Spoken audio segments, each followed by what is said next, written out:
Je, mambo ni vipi? Na karibu tuendelee kuhabarishana taarifa mbalimbali ambazo zinazoendelea kutrend kinoma noma katika mitandao ya kijamii.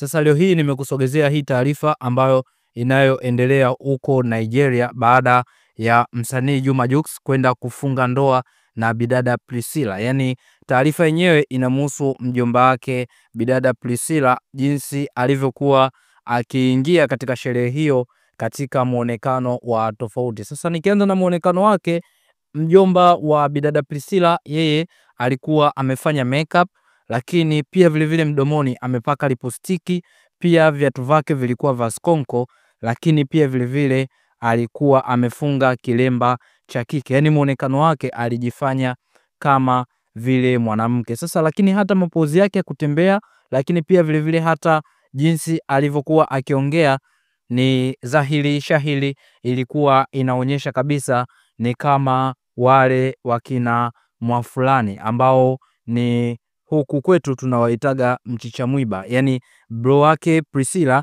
bidada mchumba wake na Jux, yeye kama muonekano wake alikuwa ni shoga. Lakini wengi sana wametoa maoni yao kufuatia video hii ambayo ina trend katika mitandao ya kijamii. Nikianza na huyu wa kwanza ni Official Baba Levo, yeye amecheka sana. Lakini huyu mwingine naye ni bidada Nifa, naye amecheka sana. Huyu mwingine anasema mtatua. Huyu mwingine anasema astaghfirullah. Huyu mwingine anasema kujua amemuonea huyu kwanza ndio ameamua avae nini. Kiukweli angoti Nigeria kupigwa au kofi ambalo halieleweki. Huyu mwingine anasema du aise, huyu kama ndo shemeji yake basi ni balaa. Huyu mwingine anasema du aise, mbona kama vile ananyashi. Huyu mwingine anasema mbona ni mtiti huko Nigeria. Wadau wengi sana wametoa maoni yao kufuatia muonekano wa huyu anko wa bidada Priscilla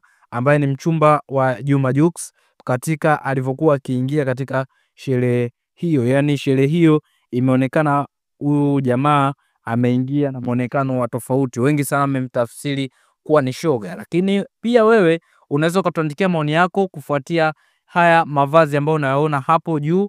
Je, ni kacha ya wa Nigeria hata wanaume wanao uwezo wa kufunga vitambaa kama wanawake, au ni muonekano huu jamaa tu ameamua kufanya? Lakini pia vile ukiangalia muonekano wake dhahiri shahiri inaonekana kabisa huyu jamaa kama vile ni mchicha mwiba. Nini maoni yako? Nini mtazamo wako? Unaweza kutuandikia katika uwanja wa comment section. Na kwa taarifa mbalimbali endelea kuwa karibu nasi, na cha umuhimu zaidi usisahau kubonyeza alama ya subscribe ili uwe wa kwanza kupata taarifa mbalimbali.